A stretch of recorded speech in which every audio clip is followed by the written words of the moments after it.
ಸಮಗ್ರ ಶಿಶು ಅಭಿವೃದ್ಧಿ ಯೋಜನೆಯ ಸುವರ್ಣ ಮಹೋತ್ಸವ ಕಾರ್ಯಕ್ರಮ. ಅಂಗನವಾಡಿಗಳಲ್ಲಿ ಎಲ್ಕೆಜಿ ಯುಕೆಜಿ ತರಗತಿಗಳಿಗೆ ಸಿಎಂ ಚಾಲನೆ. ಬಡ ಮಕ್ಕಳಿಗೂ ಗುಣಮಟ್ಟದ ಶಿಕ್ಷಣ ಒದಗಿಸುವಂತಹ ತರಗತಿಗಳು. ಎನ್ಸಿಎಬಿ ಟೈಮ್ಸ್ ಮೀಡಿಯಾಗೆ ಸ್ವಾಗತ. ನಾನು ದರ್ಶನ್ ಹುಣಸೂರು. ಮಹಿಳಾ ಮತ್ತು ಮಕ್ಕಳ ಕಲ್ಯಾಣ ಅಭಿವೃದ್ಧಿ ಸಚಿವರಾದ ಲಕ್ಷ್ಮೀ ಹೆಬ್ಬಾಳ್ಕರ್ ಅವರ ಕನಸಿನ ಯೋಜನೆಗಳಾದ ಅಕ್ಕಾಪಡೆ, ಗೃಹಲಕ್ಷ್ಮಿ, ವಿವಿಧೋದ್ದೇಶ ಸಹಕಾರಿ ಸಂಘ ಹಾಗೆ ಅಂಗನವಾಡಿ ಕೇಂದ್ರಗಳಲ್ಲಿ ಎಲ್ಕೆಜಿ ಯುಕೆಜಿ ತರಗತಿಗಳಿಗೆ ಮುಖ್ಯಮಂತ್ರಿ ಸಿದ್ದರಾಮಯ್ಯ ಹಾಗೆ ಉಪಮುಖ್ಯಮಂತ್ರಿ ಡಿಕೆ ಶಿವಕುಮಾರ್ ಅವರು ಬೆಂಗಳೂರಿನ ಅರಮನೆ ಮೈದಾನದಲ್ಲಿ ಶುಕ್ರವಾರ ಹಮ್ಮಿಕೊಳ್ಳಲಾಗಿದ್ದ ಸಮಾರಂಭದಲ್ಲಿ ಚಾಲನೆಯನ್ನ ಕೊಟ್ಟರು.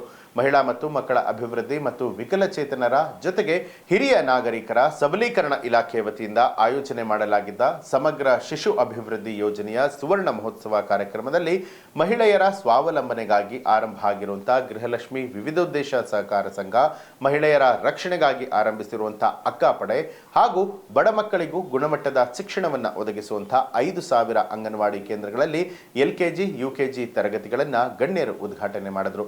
ಈ ಸಂದರ್ಭದಲ್ಲಿ ಮಾತನಾಡಿದಂತಹ ಸಚಿವೆ ಲಕ್ಷ್ಮೀ ಹೆಬ್ಬಾಳ್ಕರ್, ಇಂದಿರಾ ಗಾಂಧಿ ಅವರು ಬಡವರ ಮಕ್ಕಳಿಗೂ ಕೂಡ ಶ್ರೀಮಂತರ ಮಕ್ಕಳಂತೆ ಉತ್ತಮ ಗುಣಮಟ್ಟದ ಶಿಕ್ಷಣ ಪಡಿಬೇಕು ಅನ್ನುವಂತಹ ಉದ್ದೇಶದಿಂದ ಮಕ್ಕಳ ಅಪೌಷ್ಟಿಕತೆ ನಿವಾರಿಸುವಂತಹ ದೃಷ್ಟಿಯಿಂದ ಅಂದಿನ ಸಂದರ್ಭದಲ್ಲಿ ಅತಿಯಾಗಿದ್ದ ತಾಯಿ ಮತ್ತು ಮಗುವಿನ ಸಾವಿನ ಪ್ರಕರಣವನ್ನ ನಿಯಂತ್ರಿಸುವಂತಹ ಉದ್ದೇಶದಿಂದ ಆರಂಭ ಮಾಡಿದ್ದ ಸಮಗ್ರ ಶಿಶು ಅಭಿವೃದ್ಧಿ ಯೋಜನೆ 50 ವರ್ಷಗಳನ್ನ ಪೂರೈಸಿರುವುದರಿಂದ ಈ ಒಂದು ಯೋಜನೆಯನ್ನ ಮತ್ತಷ್ಟು ಸುಧಾರಿಸುವ ಮೂಲಕ ಸುವರ್ಣ ಮಹೋತ್ಸವವನ್ನ ಆಚರಣೆ ಮಾಡಲಾಗ್ತಾ ಇದೆ ಅಂತ ಹೇಳಿದರು.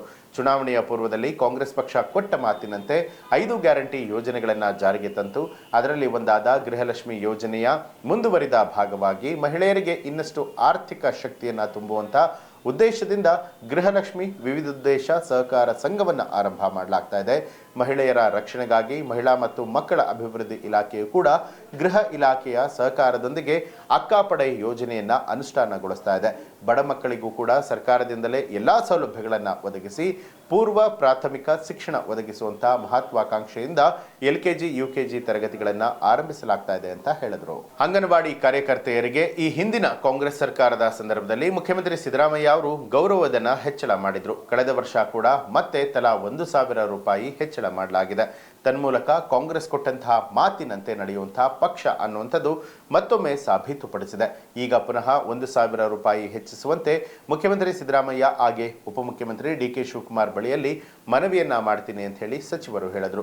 ಇದೇ ವೇಳೆ ಮಕ್ಕಳ ದಿನಾಚರಣೆ, ವಿಶ್ವ ಹಿರಿಯ ನಾಗರಿಕರ ದಿನಾಚರಣೆ ಅಂಗವಾಗಿ ರಾಜ್ಯ ಮಟ್ಟದ ಹಿರಿಯ ನಾಗರಿಕರ ಪ್ರಶಸ್ತಿ ಹಾಗೂ ರಾಜ್ಯ ಮಟ್ಟದ ಮಕ್ಕಳ ಕಲ್ಯಾಣ ಕ್ಷೇತ್ರಕ್ಕೆ ಸಂಬಂಧಿಸಿದ ವಿವಿಧ ಪ್ರಶಸ್ತಿಗಳನ್ನು ಪ್ರದಾನ ಮಾಡಲಾಯಿತು. ಜೊತೆಗೆ 2025-26ನೇ ಸಾಲಿನ ಉತ್ತಮ ಅಂಗನವಾಡಿ ಕಾರ್ಯಕರ್ತೆ ಸಹಾಯಕಿಯರ ರಾಜ್ಯ ಪ್ರಶಸ್ತಿ ಪ್ರದಾನವನ್ನು ಕೂಡ ನಡೆಸಿಕೊಡಲಾಯಿತು. ಸ್ನೇಹಿತರೆ, ಈ ಒಂದು ಮಾಹಿತಿಗೆ ಸಂಬಂಧಪಟ್ಟ ಹಾಗೆ ನಿಮ್ಮ ಅನಿಸಿಕೆಯನ್ನ ಕಮೆಂಟ್ ಮಾಡಿ. ಹಾಗೆ ನೀವಿನ್ನೂ ಕೂಡ ನಮ್ಮ ಚಾನೆಲ್ ಅನ್ನ ಸಬ್ಸ್ಕ್ರೈಬ್ ಮಾಡಿಲ್ಲ ಅನ್ನುವಂಥದ್ದಾದ್ರೆ ಈಗಲೇ ಸಬ್ಸ್ಕ್ರೈಬ್ ಮಾಡಿ, ಬೆಲ್ ಐಕಾನ್ ಒತ್ತಿ.